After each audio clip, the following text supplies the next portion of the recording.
The Black Fat Femme Podcast is a production of iHeartRadio and Dr. John Paul, LLC.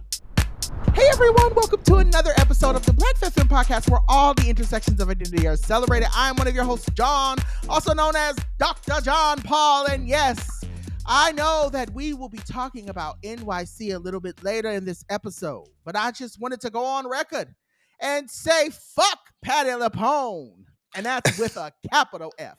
I've been following the mess. I know I'm a little late. I know I'm a little late to the conversation because a lot of the girls have already read her down and read her for filth. But I definitely just wanted to say that I too wanted to get my good fuck you in.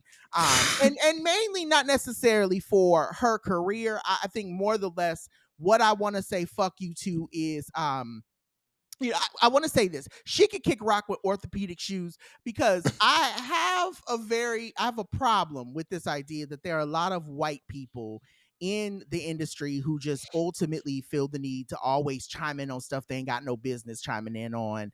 And speaking about other people's careers, and it's like, mind your business, girl. Mind the business that pays you. And so Patti thinks she's slick, and I will talk more about it a little bit later, but I definitely just wanted to say, Patti, close your mouth. That's it. But how are you, Joho? How you doing? Oh my God, fam. It's your aka Broadway baddie Joho. And just to respond to the beef patty of it all, see what I did there, beef patty? I love it. I love it. People, bitch. I love it. Did you read the New Yorker interview? I did. First of all, she just don't sound pleasant. Like, she don't sound pleasant to roll with whatsoever. I'd be like, why am I here? If I was interviewing, I had to sit there through all that, I'd be like, girl, get me out of here. Yeah, I actually have to leave. I'd be like, actually, I think the interview is done. Thank you so much for your time. Right. I'm gonna go. This is a prime example of like how I never want fame to go to my head. Like, right. I get it. It's Patti LuPone, and I emphasize my piece because she was out here popping that shit herself on her interview. And was. It's Patti LuPone, and like, yes, like the legend, blah blah blah. But like, when does fame excuse us from when fame excuse us from treating people well? Right. When does it justify harmful behavior? Like, girl, I get that you are a diva because you have to be a diva, but like, girl, you gotta be a diva to your own sisters. Like, what the fuck are you doing? I think where she lost me was when she called her a bitch. I think when she used the B word, I think that's when I was like, it took me out. Like, I understand if you don't see it for other people's career. I don't see it for Tyler Perry, and everybody knows that, right? Like, I don't see it for him. I don't see it for any of his creativity. Okay, that's fine. But my thing is, I'm never going to go on record saying anything to disdain, or you know what I mean? Like, there's a difference between saying I don't see it for your craft and then calling people out of their name. And I think that's where she lost me. I don't feel like. When I read it, I was like, bitch, as how I say bitch, like this bitch over here, like I don't read that necessarily as disrespectful. I think it's disrespectful how she was like, let's look at her career. Cause I was like, okay, girl, well, you're also ancient, so calm down. Like, let's look at that fact first of all, right? And then when she said about Audra that she knows better, I said, girl, what? Yeah, right. You know, right. Excuse me. Not too much of my girl Audra now. Not too much of my girl. You better come down on that one. It's like I read bitch as the like colloquial bitch. Like, I think she be saying bitch every day, TBQH, and I was like, girl, I'm gonna need you to take several seats, or like. She just showed me who she was. That's all. That whole interview she just showed me who she was. I mentioned when you're right, because she absolutely did show you who that's all it is. Like, even no matter how we slice, dice, cut it, or put it on a chopped cheese. You see what I did there, Emily? Because I'm answering you in a second. No matter how we put it on a chopped cheese. I tried it. I'm hungry. Yes. It is still literally fuck her forever over here, because I just don't see it for her anymore, and that's just, it is what it is. And it's also sad. I was just say it's sad because people loved her when she was in Agatha all along. Like, she got a newfound fan base. I'm like, girl, you fucked it up now. Yep. You got new generation people saying, oh, but because let's talk about it. She did eat the role. Like, she did. She acted down, and I'm like, girl, you just ruined your chance. Like, you had a whole bunch of people on riding for you. Now they are like, girl, bye. Too much gas. You know what they say? Too much dip on your chip. Too much Listen, too much dip on dip the on your chip. chip. Too Too much much dip chat on on the your lip, chip. girl. But with Keep that that being shit dipped. said, you hear a third voice, and I am so happy that they are I here. We love are joined y'all. This in is our third hilarious. seat I'm sorry. by Okay. by someone who has been using literature as a means of healing for a minute. And when they and I will say this, they were a huge supporter. One of the first people to ask me to review my book before my book came out. And so I said Period. instantaneously, I said, I'm going to return the favor. I want to make sure that you can come on and you can talk about your book, and we can just talk about all the wonderful things that you're doing, from here to the West Coast, from the East Coast to the West Coast. I feel like you're doing amazing work. And I am a true fan of yours. And so I believe that you are creating the blueprint for how marginalized people can heal through literature. And I think a lot of us kind of regale this idea of like, oh, reading a book can't be healing or writing can't be healing. And I'm actually like, nope, there's someone who has a degree that's proving that that is true. So their book, Bibliography in the Bronx, is definitely a must read. And I am so happy. I'm happy, one, that I'm doing a lot of flying this week. So I will have that book in my hand, as I fly and read, and I'll be able to kind of get into that. But with that being said, I'm happy to have them on this week's episode for us to chat. Please welcome Emely Rumble to our show. Welcome, baby, officially to the mic. How are you? Thank you, my love. I'm Yeah, so blessed. Thank you for having me on the show. Black Fat and Femme is one of my yeah, favorite Yeah. books of the year. And I'm so Mm. grateful to just be in community and to have been trusted with your book as an early reader, like yeah, your story really, whew, baby. Talk about yeah. visibility and showing up and being yourself and standing in that truth. Like, thank you. Thank you for writing your story and thank you for having me here. Yeah, thank you. And we're gonna have a ball. I mean, anytime I'm on with people from, I always like to say, I think some of the coolest people and some of the smartest and the most intelligent and the most greatest people I know, are from the East Coast. And so I'm just very I grateful that love you can that. be here. I really do. I I know that's right. really believe that y'all are, when people talk about the East Coast, I always say like they're just, y'all are just real, and y'all get it, and y'all get it in a way that I think there's a lot of, I always tell people, there's a difference between being nice and being kind. And I genuinely believe that a lot of people on the East Coast are genuinely nice people, right? They nice in the sense of, we gonna do what we gotta do, but I'm also telling it to you straight, right? And it's just a real energy. So I'm really excited for what we're gonna cook up on the episode today. So I love that. yeah, Dr. yeah, yeah. Higgins, you brought it coast to coast. Yeah, yes, That's yes. I Yes. love Coastal. that. Coastal. We I bi-coastal in this cannot bitch, wait. okay? Listen, bi-coastal in this bit. I can't wait to get to the West Coast. I just had a book tour stop in Oh, New Haven, cool. Connecticut Ooh. yesterday. Okay. And Come PG on. from Black Kids Read Too, he was there. And I was so Yeah. happy to meet him. I was fangirling, but yeah, he was like, I'm fangirling over you. I'm like, man, what? The Like, you're feeling is that always dude, mutual. It's It's always always mutual. yeah, when you But meet he the was people like, you are love. you gonna Yeah. and so he was asking me, when am I coming to Cali? And I'm like, listen, I got two small children. I'm also raising a son with a disability, and I just don't play Mm, about my boy. I don't leave him in anybody's care. So I'm like, right. I don't know Yeah. when Yeah. I'm gonna make it to the West Coast, but I rocks with the West Coast heavy. Yeah. Like, I Yeah. can't wait to get Yes. out there. So thank Yeah. you for building me up and all Yeah. the things Mm. you just said. You're welcome. You Girl, we deserve it, can't honey. wait to have you. Yeah, yeah, yeah. So, as usual, we're gonna kick off our show as we do every week by giving our girl Matisha Campbell her flowers in our Still Here segment. And because we're all some literature baddies, we want to ask what piece of literature might have healed you or might have helped you start your healing process. And it can be fiction, nonfiction, things that make you feel like your highest self.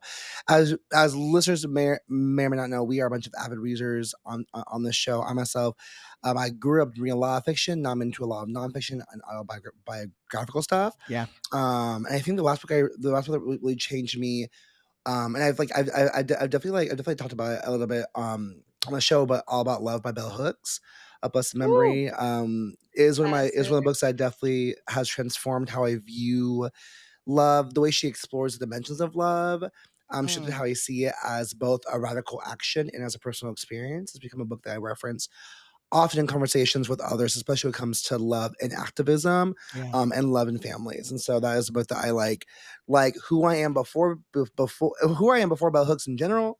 is different than who I am after bell hooks, and I really, really value and appreciate that so much. I mean, I feel the way about Audre Lorde, about Baldwin, about Toni Morrison, like who I am before these and Yes. after these Yes. books are really just two different people, Yeah. and I like love it so very much. Mhm. Emily, let us know, how about you, boo? Whew, child. How am I supposed to talk about the books I love when you just broke down all about love how you did? Like, all about love. You know, we're Yeah. human beings, so semantics and making meaning is everything. And I think what's Mhm. special about all about love is what you said. It's like the dimensions. First of all, what is love? Yeah. Like to Mhm. me, to my community, to those I'm actually in love with or hope Mm. to be loved by. And then what is it all about? How does Mm. this inform how I want to go about living or connecting to people or Mhm. expecting things from people?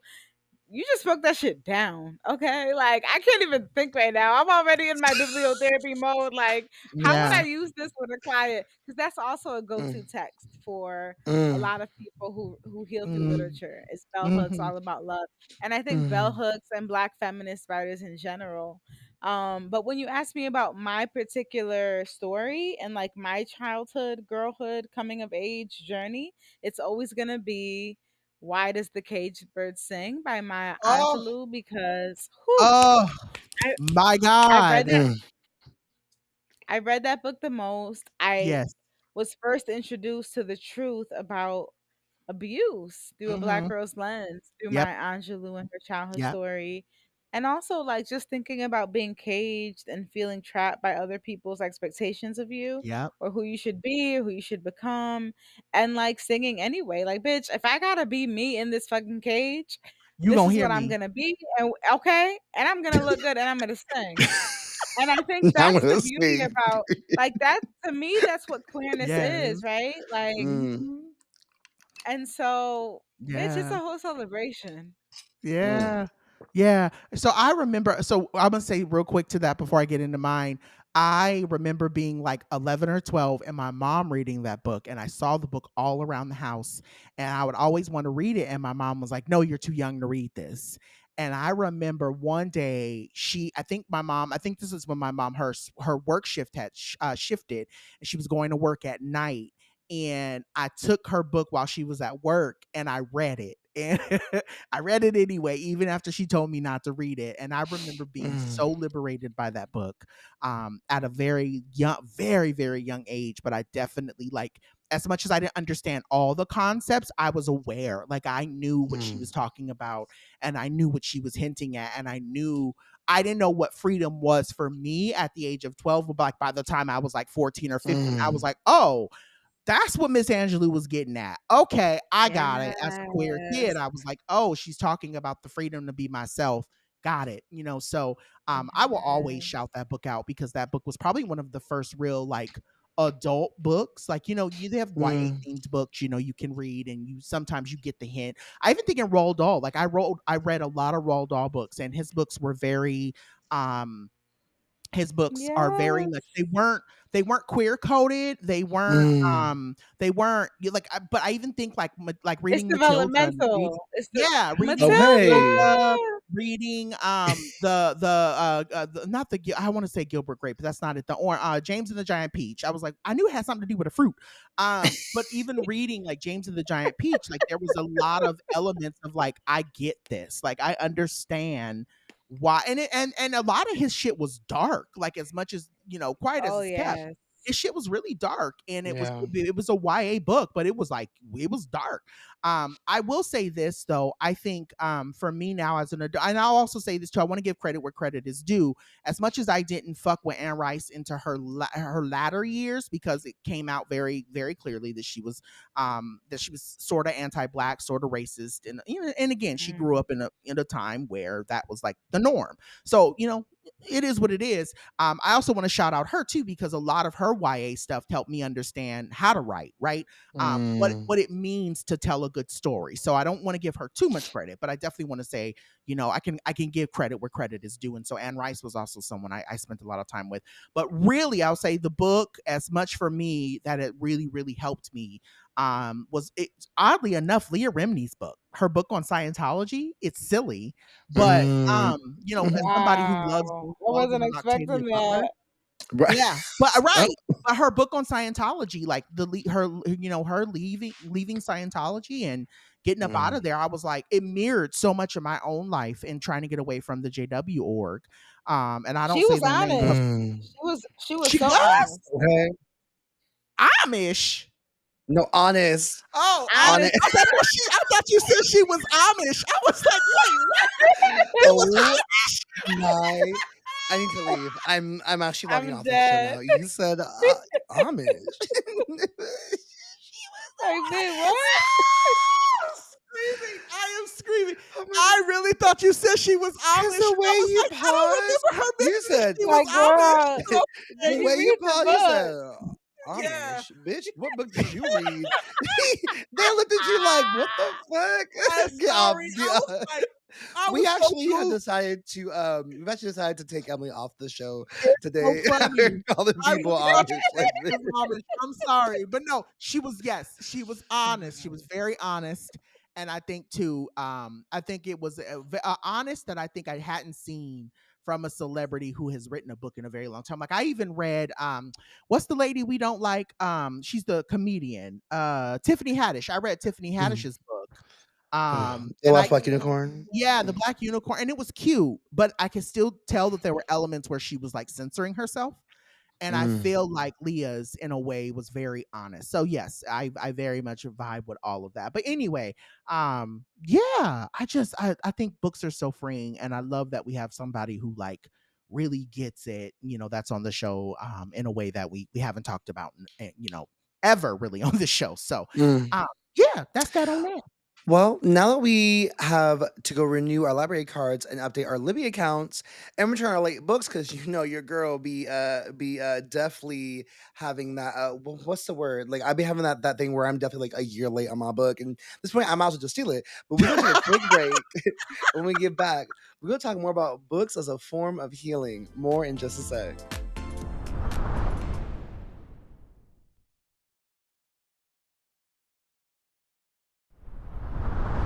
All right, y'all. So we are not going to have a whole person with a whole ass degree in using books as healing and not talk about that. So this week, as we dive into today's conversation and we get into our category is segment, I know it will be easy for us to focus on your book, Emily. And and again, I know we're going to do that. We're going to talk about that in a second.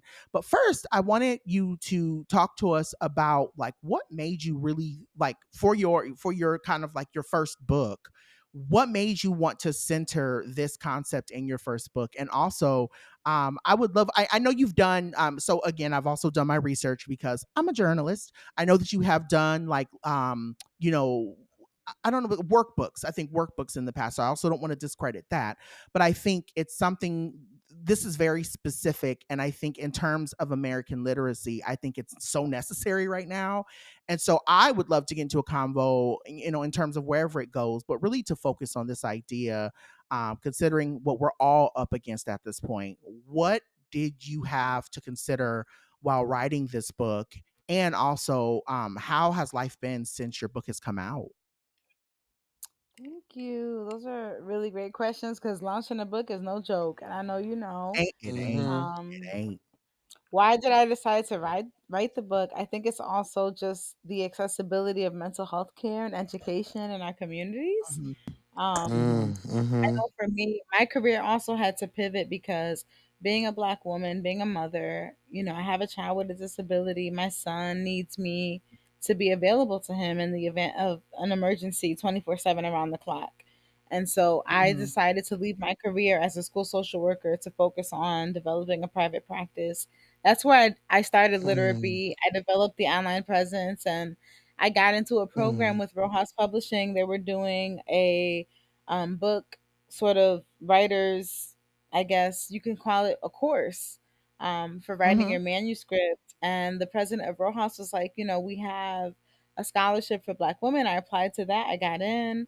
Um, because I'm a therapist and I'm always writing, I have like 20 journals. I'm always processing things because as a therapist, I take my work very seriously. I love my work, but I also know that it impacts me on a deeply emotional level. So, yeah, journaling is one thing yeah, that I do to kind of like have a alchemy around what comes up for me, and just like wanting to share my emotions as a clinician after sessions. She was Mm, like, hey, do you have a manuscript to send me? And I told her that I had journal entries, and she was like, well, just send me what you have and I want to read through it. And I was like, how much do you want? She was like, send me everything. And I sent it to her, and she was like, I think you have a book. So I was like, okay. And she was like, we'd love to acquire the book. Um, Wow, that's and Row House cool. was really great. It's so cool. And they were great about me having my own, um, just the way that I wanted to write the book, because I knew I wanted it to be accessible. I didn't want it to be like mm, strictly clinical. Right, And right. would Row House support this book? And they were like, yeah, like let's write the book. So that was the journey there. And you said, how has it been since the book's been out? Yeah, what has mhm. it You been the know how that response? go. Right.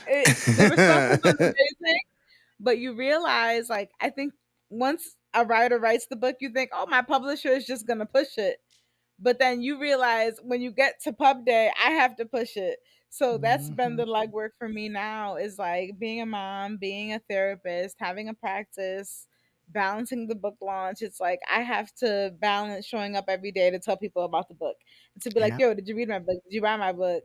Uh, you know, plan appearances for the book, all the things. Mhm. Mm, And I've just been trying to find the like healthy balance in that, because this is also my life's work, and I hope Yeah. it mm, inspires other um, counselors, therapists, readers to like really think about what happens to you when you connect with other people's stories, and what have you mm, deprived yourself of or not been able to like richly internalize, that you can find in a love of literature, of poetry, storytelling, or just connecting with community around books. Yeah. So that's my Yeah. hope for it. But listen, girl, it's been a lot going on over here. And we just been working Honey, hard. Okay, I wrote the book, and it's a great book. Okay. yes. So I know it is. I'm standing 10 toes down, and I'm out here just trying to tell people about the thing. But I'm Yeah, I tired. love it. I feel you. I feel you. I feel you. I get you more than you know, honey. Oh, don't I know? Yes, yes, yes. I'm curious to ask No, you you a bit know. more about the name Emily, like bibliotherapy in the Bronx. I'm curious to ask, like, why was it important for you to center the Bronx in your story? Like, how does a borough serve as a foundation for your sharing in the book? I love that question, because I'm a therapist. And so to me, Mhm. you're asking me about location. Why is location important? Because Yep, it's not Mhm, just yep. what happened to us, it's where did it happen? What's the meaning that I Mhm. make out of why that happened? And so we Mm. mm, talk about location as fundamental to the way we experience a thing. For me, I mm, was a foster kid. I was the daughter of teen parents. My father in and out of jail. My mother was like, in the street in a lot of ways, Mhm, and my mhm. grandmother raised me. She died suddenly when I'm 14. I go to foster care. I emancipate myself at 16. Like, this is all that I know. And wow. so the Bronx is where I end up once I'm sort of developing my sense of self. I Mm. become not just a woman Mm, there, but a therapist, a wife, a mother there. And so my whole sensibility is rooted in that location. And when you think about like how Mm. we think about marginalized community, Dr. Higgins is from Compton. I don't know where you're from, Joho, but like y'all from Cali, like where Yeah. you're from, mhm, people have ideas and stereotypes, and they love to project what they think you are, or what they think you should mhm, be, or limit you to what you would become. Right. Um, but when you have a different sensibility, you see more. And so I think the Bronx is so important to me, because I'm a healer, and because of the community in which I became a healer, those I learned to help heal, those who helped healed me. Um, and the Bronx is a hub of creativity. It's the birthplace of hip hop. It's the birthplace of some of the most creative, most anointed alchemists, leaders, mm. thinkers, right? You talk about the culture of ballroom. Listen, I could go on and on about this, but at the end of the day, Yeah. location is Yeah. everything. Yeah. And I know Mm, that with big publishing, publishing is so white. It's like you're gonna isolate readers. You're a black academic. Are you sure you want to like be specific about location? And I'm like, hell, motherfucker, yeah, I want to be specific about location. Like, Right. This is where But it if went I down. Yeah, but if I may, I think so. That's the thing I think is so. I love your response because I think and again, as someone who has published, and I don't want to isolate anyone in this conversation who hasn't, but I think it is imperative for us to recognize that there's so much that can be learned when we step out of what we know in our everyday, right? So it'd be easy for me to stay in the Compton mindset, but while I'm reading your book, right? Or as I'm connecting, like I have my shout out to a friend of the show, Jade, as I'm listening to her on her podcast, right? And knowing that she too is from the Bronx, right? And she's lived in Harlem, she's lived around elements of New York. Yes. There's so much that she says that I know is framed from that mindset. And you have to be open enough to know that just because you live somewhere or because you grew up somewhere, that's not the only way to live or that's not the only place that can teach you. And so I think it's actually smart that you did that because I think and I also say this too. I think sometimes in media we tend to get a very white ideology of what these areas are. So even like the Bronx, we're seeing white people talk about the Bronx. We're seeing, white people talk about Harlem. We're Right. seeing white people talk about New Mhm. York. I want to hear from somebody who actually lives there about what the true experience is, what their lived experience was, and what I can learn from their real experience, if that makes sense. That's exactly what I was thinking Yeah. too, John, because for someone to say like your book maybe like isolating or siloing people, I'm like, okay, but I'm sure stories are written about the Bronx every day by people who don't live there, aren't from there, and don't like actually Oh experience yeah. what it means to be from and of the Bronx. So like, Right. if those stories are made every day, then like, girl, like actually, like your story is the one that's going to be the most authentic and representative of people that are there. Like, yeah, Right. you want people who live there to say, yes, I see myself in this book, and you want people who aren't from there to say, what like this can give me an actual picture of what it means to be there. Like there are Right. folks who there's some folks who will Yes. never travel beyond their city, right? There are folks who will Yes. never leave their town or their county limits,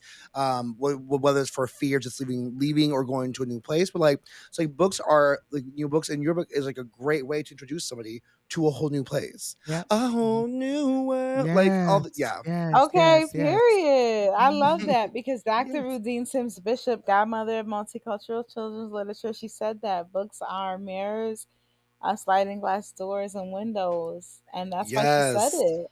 Was Yeah. because sometimes we don't see it, we don't have the mental representation of it. But when you read and you connect with story, and you connect with other people who share your identity and who just have real shit to say, you're like, Right. yes, me too. Or I Yeah. didn't know that Mhm. shit. Okay, like the way Mhm. reading will just shift your mindset and shift your perspective. Like, wow, I'm not of that Yeah. identity. I didn't realize it was like that. Thank you for telling me. Okay, tell me Mhm. more. Mhm. Like Yeah. when we Yep. emotionally connect with story, like man, all my internal family systems just be rearranging, and I be expanding my consciousness and Yeah. And connecting Mhm. more. And I just love that.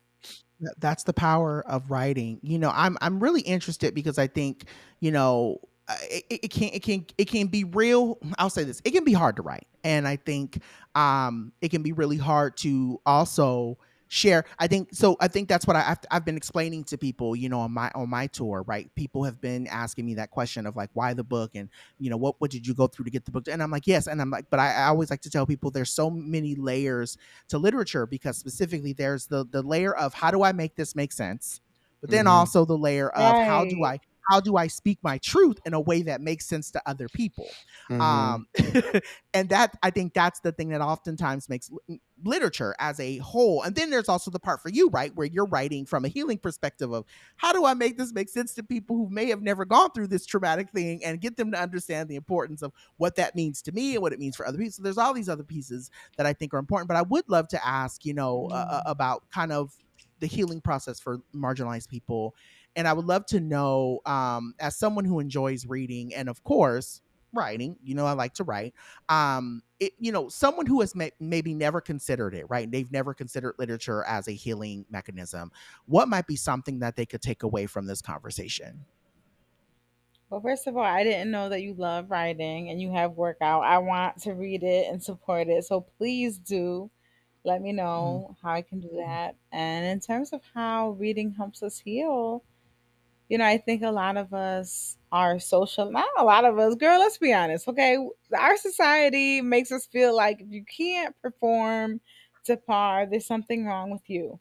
And so I think by connecting with story, first of all, knowing your history, right? Like Mm, understanding our lineages, what our inherited traumas are, our inherited gifts are, really tethers us to a sense of self identity that's more honest because there's stories mm. that we tell ourselves and then there's stories that are true.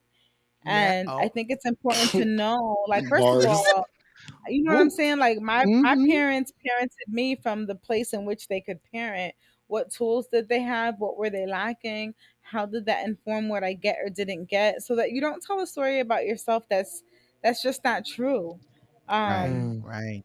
and I think that's so important. And that's a beautiful way that we read and connect a story because it's truth telling. And I worry that with our current, administration, with the erasure of our stories, like buy every history book you can and build your personal mm, library because you're going to need to. We need Yep. those healthy mirrors, Yep. especially as BIPOC people. So mm, when we're talking about like intergenerational healing, when we're talking about inherited trauma, inherited gifts, but also just like realizing that, our society is shifting in a dangerous way where we don't value self expression, uniqueness, and the mhm, arts. Mm-hmm. And you have to know who the fuck you are and express that and not be apologetic about it. And that good, necessary trouble is a gift. Like being able mm, to be queer, to be courageous, to stand in your truth. And not just to stand in your truth for yourself, but to communally express that is a gift. Because Yeah. there's somebody behind you that needs your mirror. And that Mm-hmm. maybe mm, you being courageous enough to express who you are, help somebody else Yep. express who they are, and that Yep. it's a vibration that you put out into the universe. Like that shit is so powerful and it's alchemic and it's healing. And I think connecting through story helps us to have those kinds of mm, reflections when the world doesn't validate the beauty of your uniqueness. Mm-hmm. Being a therapist, I know this because I'm able to work like in the privacy of a therapy room where people feel like it's more contained, it's not super visible. Like I'm not going to be so judged. Maybe you going to judge me, but like if we have a good therapeutic relationship, hopefully you're cool. But I think when people connect with story, there's no shame. It's like, yo, I feel the same way, or I didn't know that was possible and now I can see it for myself, or I can see mm, how like I want to be a part of that. So, Yeah. Real. storytelling as a healing mm, mechanism, it's endless and limitless in the ways that it can help us mm, see ourselves for our authentic selves and like provide fuel for that Yeah. self-expression in so I many love that. ways. Yeah. I love it. mm. Mm-hmm. Emily, I deeply appreciate how you name in your work that the stories we tell and read have the power to unite our humanity. And it's so clear that you demonstrate that storytelling is central to our healing. Like you live out that value. And so I have like a multiple pronged question because one thing I'm thinking about in this conversation is how narratives continue to be construed in harmful and often infactual ways, Mm-hmm. right? Like our literacy for interpreting stories is failing, as people are believing false narratives as fact, and it feels like no one seems to care about what actually is truth. Like, and I love your point. I love your point of like I forgot how you said it, but you were like, there's like your feelings, and there's like the actual Then there's truth the there. truth. Right. And so, Yes. like, can I ask, as a counselor and writer, like, how do you seek truth and hold truth in your own storytelling? And then for people who want to share their stories, how might they, when they're also scared of the response or fear that no one will listen or that they'll construe it into fiction? Okay, not these Anyama ass questions, but go off. Sorry, sorry. Since that, I'm like, whoo, that was deep. Go off. Listen, where's the weed? Where's the weed? Yes, yes. Let me go find my joint real quick. Let me just go roll me a quick little Mhm. blunt. Bitch, what? Okay, let me get serious. Okay, first, It's real. It's real. it's deep. It's deep.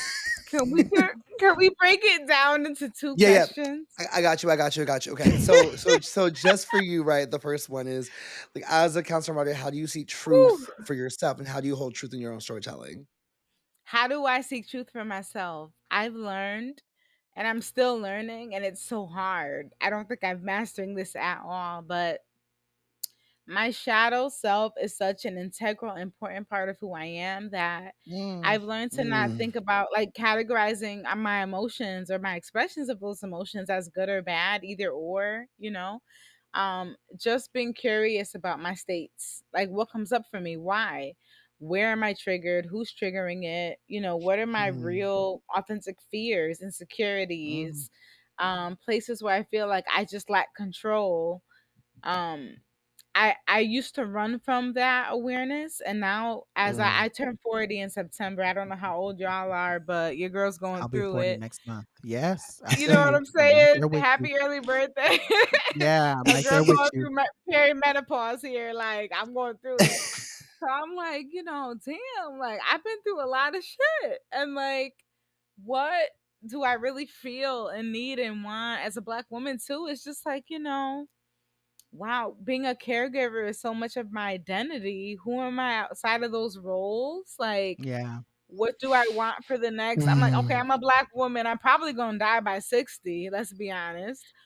In the next 20 Mm. years, bitch, like, what do I need to do to feel like my life has been fulfilled? Yes. Like, I Man. really have Woo. given something Feel that. that's like, a standard out here, because I know my work and what I do with people in the privacy of my therapy room, but that's invisible. And I've had this whole other emotional experience doing the work, through public education, facing education on social media and the internet, which is another realm of bullshit. But all that to say, I Mm. think it's just about the showing up and the being who we are, like operating in those gifts.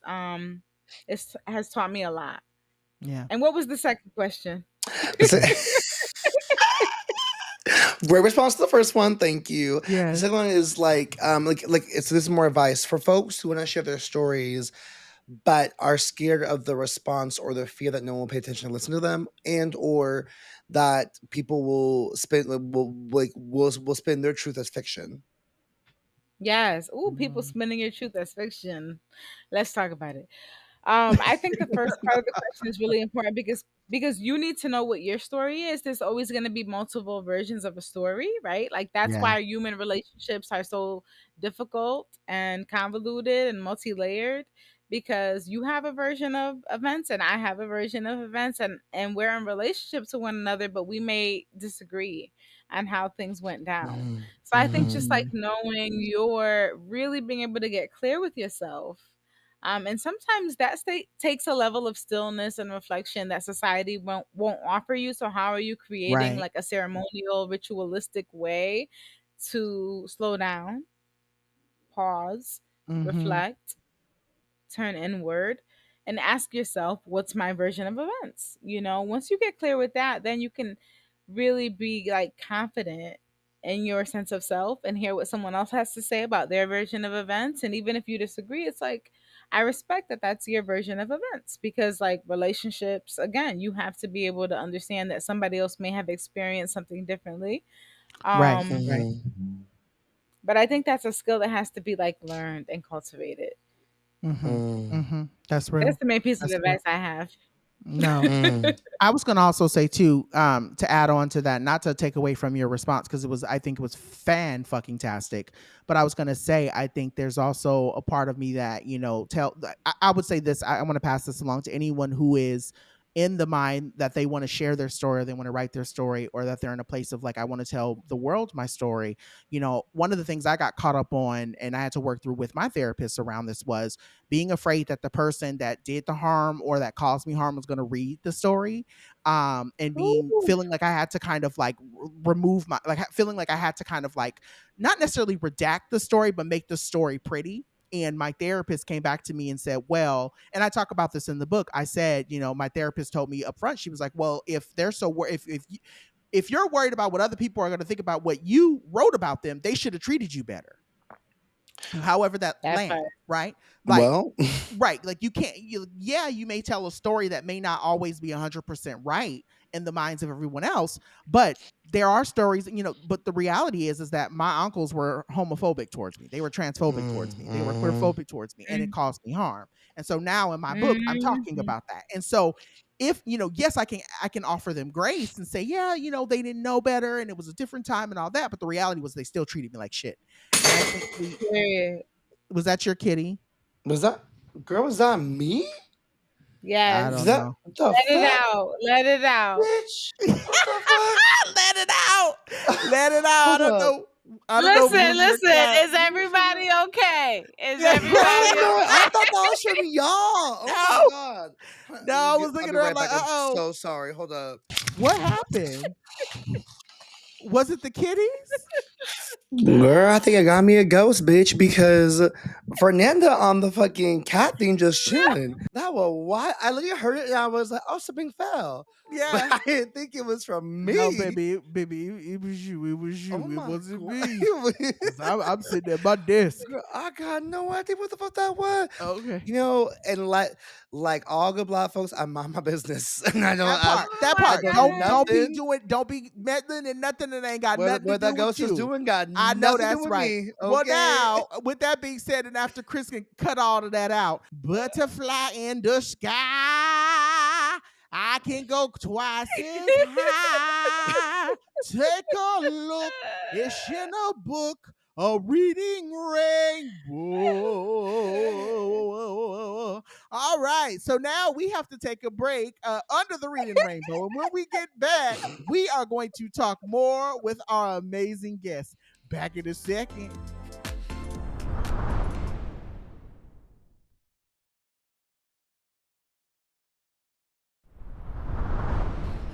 Yo, is this a real podcast? Yes. Is this a real Yes. podcast? Whew, okay. That's going to be the title of the Yo. episode. Is this a real podcast? I'm just dead, yo. Like, I don't even fucking know. What the fuck is going on? I am.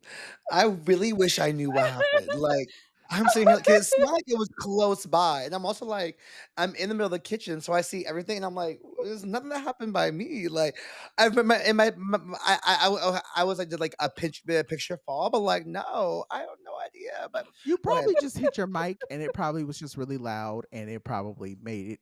Yeah, I don't know. But John, but my hands are crossed. My hands are crossed on my leg. So I don't know what the fuck that was, but it's I okay, don't know. y'all. Oh We're gonna keep it going. Okay.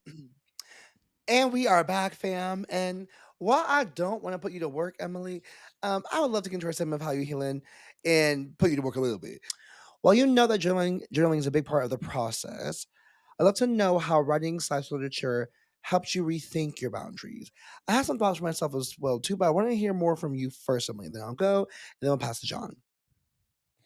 Well, first of all, I think a lot of us don't know what our boundaries are until they've been Nope. crossed.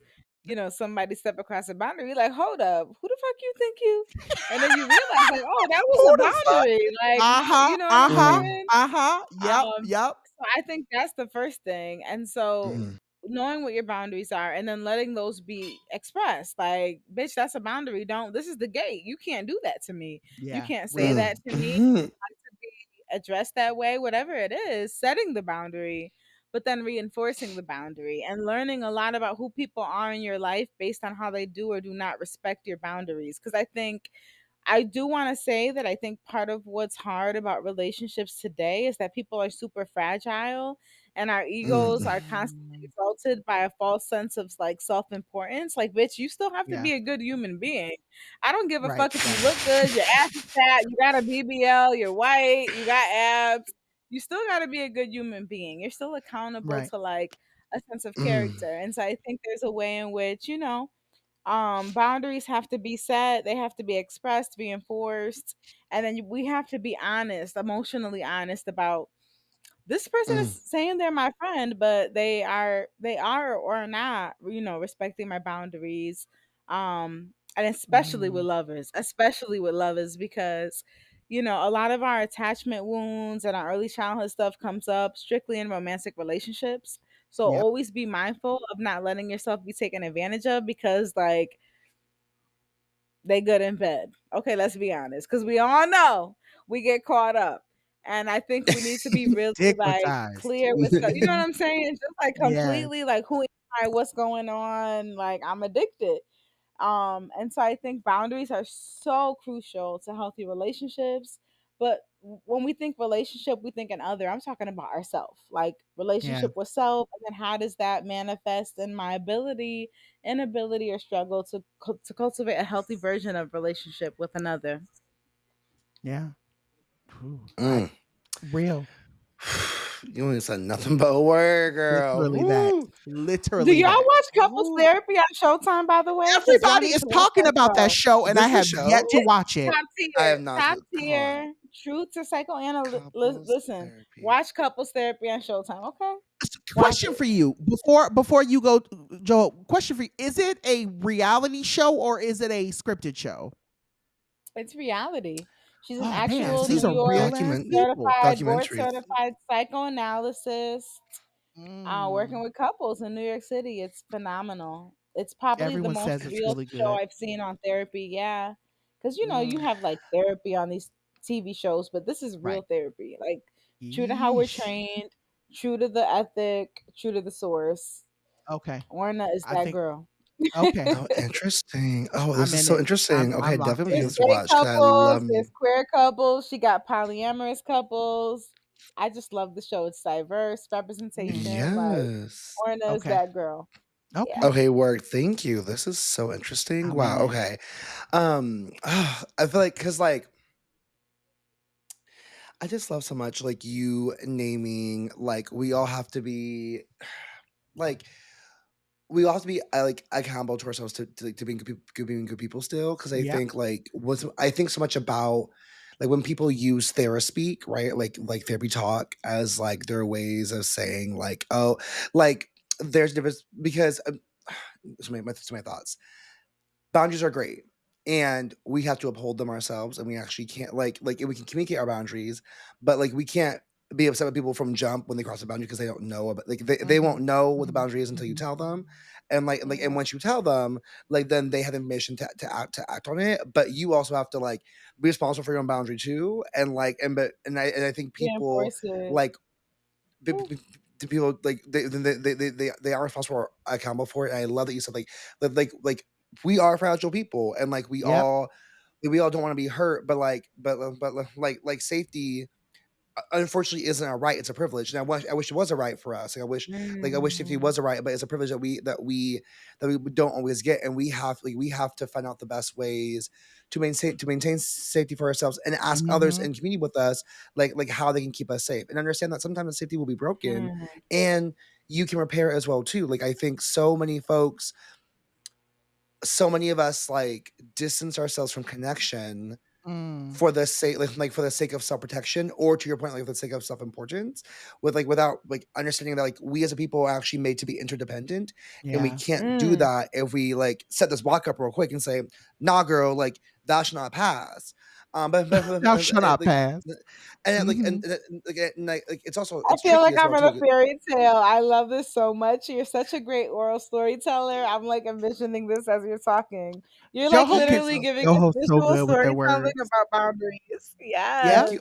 Oh, thank you. You're so sweet. Thank you. Because I recently heard that I'm just a mumble mouth motherfucker on some other podcast. So Okay, yeah, and no, I have I'm to still say, fuck them forever, but go I just off. have to say that shit was so funny. That shit was so funny. I was in the You're whole better than me episode. because I still have I not was listened to laughing that my ass off. episode. But Yeah. but truly like I think I know like I think a lot about the human condition so much. Like Yeah. there are times where I wish I embarked on doing like therapy as a profession or major. I often think like I could not be a therapist because I would absolutely be the girl that's like, yeah, girl, he was wrong. You tell his ass he was dumb and That's go fight me. him. Like That's Burn that me, house down, homie. girl. That's You was me. right. You was right. Listen, Burn no, the but house that's down. me. I have a great career. Don't short okay. yourself. Okay, Maybe Yeah. that's thank what the thank field you. needs. Oh, Maybe thank that's you. what the I field appreciate that so needs. I'm much. just saying. Yeah, burn the house down, girl. Go ahead, Okay, set that car on listen, fire. no, girl. How about let's cut our session short. It's on me today, girl. Let's go You go do it. ahead Let's go and you do go. it. Let's go do it. I'll meet you outside right now. Yeah, Let's yeah. go. Let's go ahead Because and turn she's on like, Wait I to think. Exhale together. Yes, girl. Oh, Let's do it. listen, okay, because shrinking that show had the right idea.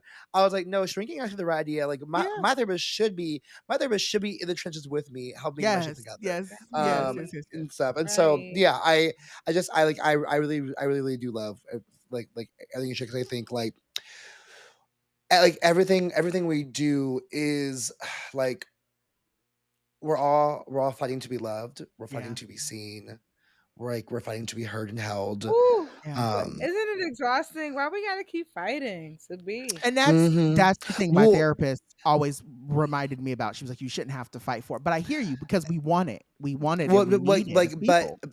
but we're fighting because we're fighting ourselves and we're fighting each other is how I see Yeah, it sometimes. yeah, Like we're fighting because like, and when I say fighting, because we don't know how to open up and be vulnerable, and so we have to yeah. fight ourselves to do that, and then we fight others because Mhm. others don't know how to receive us, or don't right, instead of asking Ooh, questions, they make statements, and it's like, oh, girl, like Instead of we actually don't wait, have to wait, fight. wait, wait. See, I'm always with you when you write, Joe. Say that again. You said instead of Just asking asking questions, questions, people make statements, and people that's make I check statements. myself. I check myself all the time My whenever I'm God. feeling myself being activated and I say something, I type it out. I'm like, Durin, what am I actually trying to get here? I'm like, What are let me you ask a question saying? first. Yes, Let me say what you don't say something. saying. Yeah, Mhm. like let me Girl, say ask it what you instead of saying saying. something. Yes. yeah, Anyways, Woo! Joho, you in your bag today, yes, girl. stop, yes. You are in your Trader's Joe bag. Cause I know stop you can Okay, bring me up pushing, 4 Trader of them. Joe, stop. Trader Joho is in her Joe. Trader Joe bag. This being in community with y'all Listen, Mm. is really helped me pop my shit. So thank I'm you, thank like, you, thank you, wow. thank you. okay. Okay, Can okay. I ask you a question, Joho? Stop. Go ahead, go Yes, ahead. ma'am. I'll be Okay. back up. So I want to speak to this because you named something so crucial about what makes relationships hard. Like we want to make statements, right, instead of being open to connection. But how, like that make the statement is such an integral part of it, right? Like I make a statement to myself. I name who I am instead of letting others name who I am. And so Right. how does Mm. my strength is self-possession. I can name myself for myself, but then I meet Mm. another and I want to connect. And like I'm so aggressive about that name. How do I find a Mm. way to like let the other name me and connect to my energy and be in a relationship to me? Mm. Damn. Okay. So actually, I do think about this a lot. This No, is I'm a like. life. Whew. I think about this a lot, John. I know we have limited time, so I'm gonna try and like answer Okay. briefly with Go this. ahead. Do what you gotta do, baby. We still So got like, 20 minutes. okay. I was like, well, no, John gotta go out too. Okay, so this is such a great question, Emily. And like, let me first disclaimer, y'all. I'm not a therapist. I'm not. I am not a life coach. Like, this is just my thoughts as a person. Right. I think when a lot about so like my Jewishness is really important to me. Like my Jewish expression is really important to me. My Jewish values, and they're in in Jewish culture tradition. There's this phrase called Haneni, which means like I am here, I have Mm, arrived. And so like when you say like Mhm. naming yourself, like Haneni is when I think about a lot. I did a whole poem about Haneni before, or like a spoken word piece, because it's about like naming who I am, and my name means to descend or flow. Like I said, like my name means to descend or flow. I'm a Yeah. river for truth and clarity, and so I invite you to speak with me. I invite you to flow with me. And so like mm, Haneni is the way that I get to name myself with others, but I have to remember. And I love that you say like self possession, right? Because like only I can possess myself, but I also acknowledge that I can't control perception. mm. Say that. And so when I show up That's and my name life right myself, now. Yeah. Clock it. when I show up as myself and name myself to people, Yeah. I have to remember, I have to be mindful that like that one how I name myself may not always compete with them, Right. right? Right. Like how Right. I talk to them may not be how they actually want to be talked to, and so I have to think about how they receive me, and then Mm, like Mm. like I too I do want to be named by others, and I'm curious of what they name me. And I think I have to go in with like I have to go in open with no expectation of saying like no expectation, like when they name me, try it Okay. on. Yeah. Yeah. If I don't like it, Try it on, if I bitch. don't I like love it, Put that this. shit on. if I don't like Yes. it, I'll be like, "No, girl, I appreciate that. That actually is not the name for me. So I thank you for your time. We gonna say Woo! we gonna Thank you swipe for left on that coming. one. Thank you Hmm. for coming. Bitch, Yes. this therapy Let's Yeah. try right here. again." Yeah. Yeah. Yeah. Yeah. Yeah. Yeah. No, y'all. When I you mean, put in the y'all are next in book, it. Emily, give me my Y'all royalties, are in it. okay? Y'all are in it. I'm Woo! literally just sitting here being like, all of these things are things that I have processed out and have talked to my therapist about. Like, Mhm. even the idea of, why I'm very particular. So this is totally going away from my response, but why I'm so intentional about people calling me John versus calling me Jonathan. And for me, it's like, I don't Mm. want people calling me Jonathan unless they really know me. And there's Mm, this whole thing. Yes, John is playful, John is fun, John is everything, but even down to my name, right? What is the name you've given me versus the name I give you? And I tell people, you call me John, do not call me Jonathan, because you do not know me that well. You don't know me mm, like that. And it's a control thing. And I know it. I know there's a whole bunch of psychoanalytic pieces that could go into that. But I think about that a lot, like what's in a name. And I know that there's been various Yes. conversations about that, right? But this whole idea of who am I, and that's a boundary too, right? Like when I tell people to yeah. call me John, that is a boundary I'm setting with somebody and saying, until you really get to know me, then you have the right to call me Jonathan. But until then, it's John. And that's that on that, right? But Mm, I definitely think that there's something in that. I want to say this real quick before we have to scurry out of the segment. I will say, I think one of the things that I've learned both from, hearing you, following you, Emily, and then also just shit that I've learned throughout my own process of writing my own book, right? Is that too a big part of these boundaries and writing? Like I think writing in all of the articles I've done and all the stuff that I've done, I learned that a lot of my writing helped me understand how to tell people how to love and treat me. Right. I got so used to people kind of just saying and doing whatever Yes. they wanted to do to me.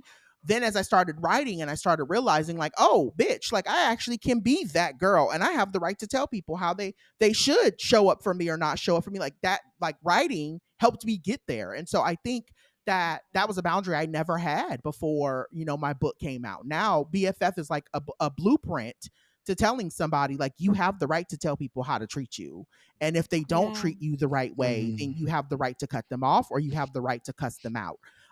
Do as you may. Yes. But I think mm, that's the thing I think is so important in all of this, is that I think that writing really gives people a voice. Oftentimes, like, I feel like writing, I feel like journaling, I feel like all of those things are a voice for the voiceless, and a lot of mm. times. So, Yes. And Dr. Higgins, before we end, I just gotta say one thing I love about your book too is the way you honor your black mother's voice. Like she oh yes. loves you and you loved her and like I was so like that's what I took so much away, but from my motherhood Mm-hmm. journey, I took that away from the way you write your mom on the page. It's like, yo, Mm-hmm. like your mother was really that girl. She And I is. didn't know how much you know what I'm saying? Like, how much Mm-hmm. motherhood takes from Mm, someone just to the Mm-hmm. sacrifice, the love, the grit, the grind, and, like, every step of the way, she was the one being there by your side, like, "Yo, be you, be great, be beautiful." And I know as a therapist, like, my young especially my young queer Black um youth, like the ones that are super clear, and I think so much of our Mm-hmm. episode has been about clarity, self-identity, self-discovery. Yeah. Those of the youth that have been super clear have been the ones with caregivers who've just been loving, like, yo, Mm-hmm. like, you're my baby, be great. Yeah. And Yeah. when I think about what I want to reinforce in the young people that mm, I work with in the age where Trump is president and he's really trying to erase our stories, is like, yo, you're not a unicorn actually. There's a whole No, not community at all. that's behind you and like Yeah. go be great, you know? Yeah. So shout That's out to it. your mm, mom and shout Yeah. out to the queer mm. community Shout out to queer and all people of because that. it is Happy Pride, but Pride. also shout out to the parents who love their kids fully. And I think that's what I've Period. learned in all of this work. Parents who genuinely give their kids the autonomy to be themselves and love their kids. My mom included, Edwina included. We also Mm, shout out. I saw your story, Jordan, and I want to mm. shout out Deborah because I know she listens to the show. Yes, Mama Sephora. Deborah, she also is out there supporting you, and I love that for us. She So, is. shout out to the Black moms. Shout out to Black mamas She is, Period. in and she's halfway fighting through your things. book too, which is really Yes, special. yes, That yes. Miss Girl does not. Miss Girl does not read books out. She is not a big book reader, and she's like, I'm halfway through the book. She tell me about it, and I'm like, okay, girl, yeah, she's coming Mhm. to the game. I love to Yeah, see it. I love to see it too. We love moms and all, and we love moms and mothers of all genders in this Amen, space amen, here. amen. All of the moms. Okay, Amen. y'all, we have one more break to take. When we come back, we go jump into y'all's favorite seggy. Yes, ma'am, and no man Pam's back in just a sec.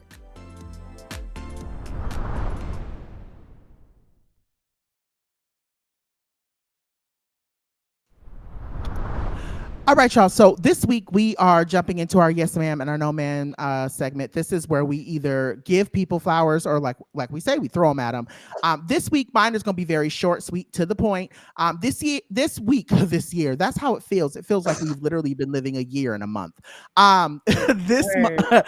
This week, I want to give my Yes Ma'am. Obviously, of course, I know you're going to get into it, Joe, so I don't want to step on you too much, but I definitely want to say shout out. And I actually wanted to say this at the top of the episode. Shout out to all of the people who are helping people organize and do what they need to do to get these ICE people up out of their cities, out of their areas. I see it happening both in LA. I see it happening not in LA, and I'm just so grateful.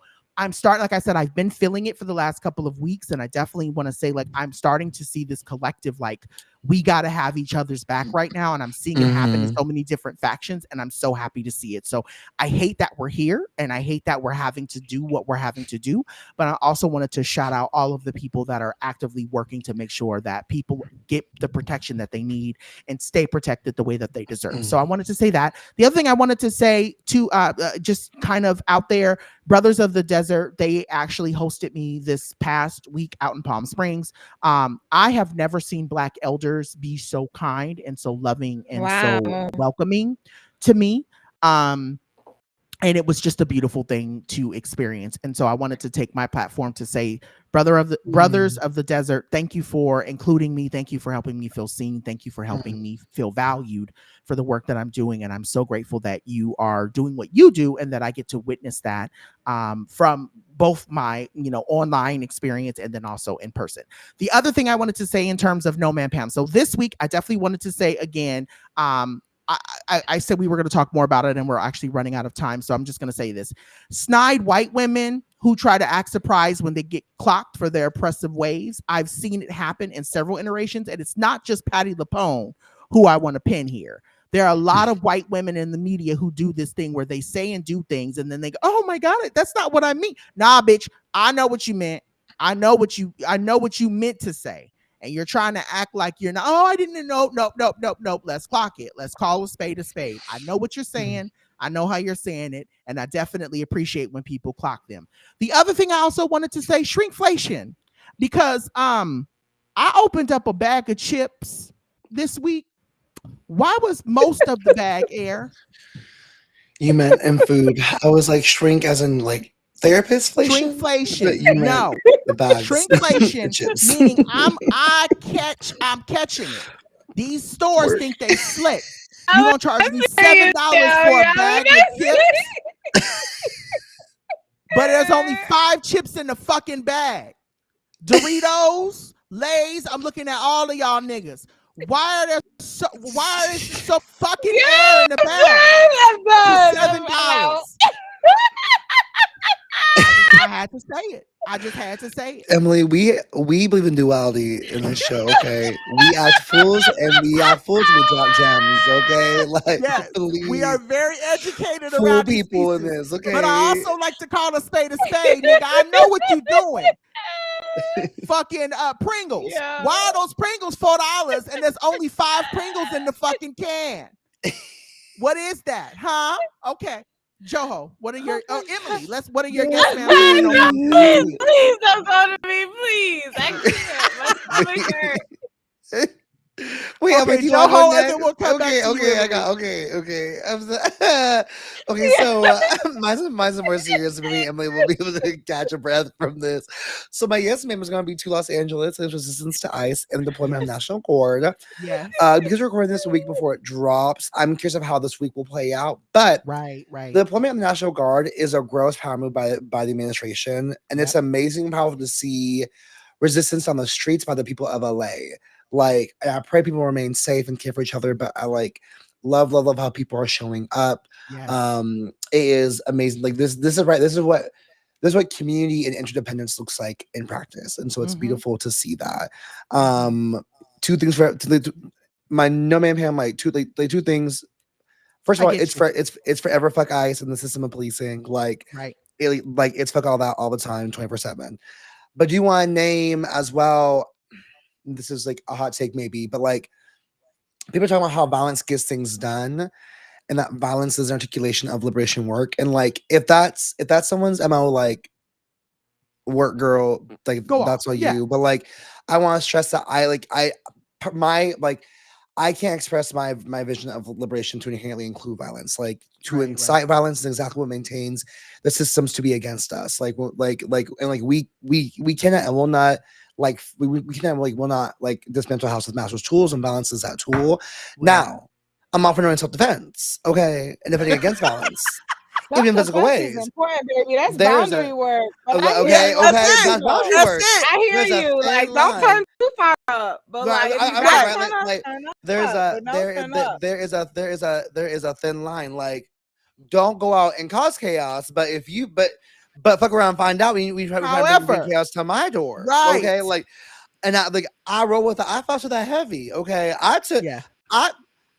I'm a brown belt. I took my self defense classes, girl. Like, I got y'all. Okay, if I was throwing a tear gas at me, I'm I'm gonna do what I gotta do I'm to gonna have to exactly. toss Do it what you back, gotta girl. Like, do to protect it's yourself. not Yes. yours. It's not mine. It's yours. Take Right. your shit back. But like, Right. but I want to stress that, like, people, like, when you talk about just going out and doing violence, that is a slippery slope. Right. Can get you messed up, can get your homies messed up. So I want to be really careful with that. Like, please don't don't take it to that edge, because that's exactly like we people who receive station violence all the time is like it like that I don't believe that actually will not bring the change that we want to see around us. And before But you go, Emily, I was yourself. not to cut you off too. I was going to say, Dollies, if you, so I don't know, this episode's going to come out in a couple days. I don't know where we'll be in a couple days, but what I will say is that if you are showing up to assist in these situations, please be careful. Please be careful. Wear a mask. Make sure you turn your phones off. Make sure that someone is going with you or knows where you have are. an exit plan with your friends. Yes, like I beg of thee that if you are going to go out here and you're going to protest, I respect it. I hear it. I see it. I understand it. But please make sure that you're not just going out there because you're seeing it on social media, and that you are actively doing what you have to do to protect yourself and to protect others, because these people, they're looking for a reason to unalive you. They're looking for a reason to cause harm to you. They're looking for a reason to cause more trauma. And I don't ever want it to come back to us to hear that, somebody that we know and love that's close to the show got harmed because they went out, and again, trying to do the right thing, we should all be alarmed by all of the shit that's happening in our country. But I definitely want people to be safe. So I just felt the need to say that behind you, Joe. I'm sorry. Yeah. Thank you for saying that. Yeah. Emily, do you have any yes ma'ams or no ma'ams before we go? My only yes ma'am is, girl, keep being yourself. Yeah. Shine bright. Work is needed, and it takes courage. And don't ever feel like divinely protected, because that's the thing about light work, is that part of light work is a mastery of the dark arts, and you're always going to confront darkness that's in challenge and opposition and maybe antagonistic to who you are, who you're trying to become, but love yourself enough to become that. And we're rooting for you, and you're supported by community ancestors who come behind you and are covering you.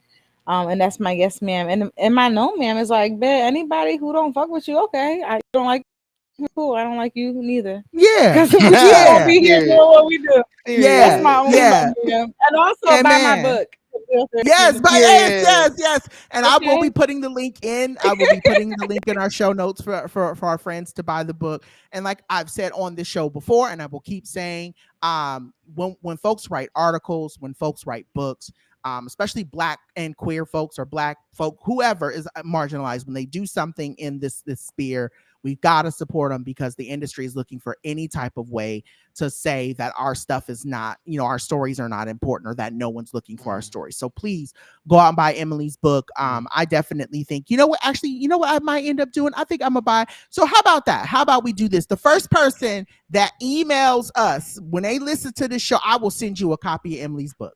How about we do that? We I do that. love that. Whoever emails How us about I first. send it? I'll send Okay. it.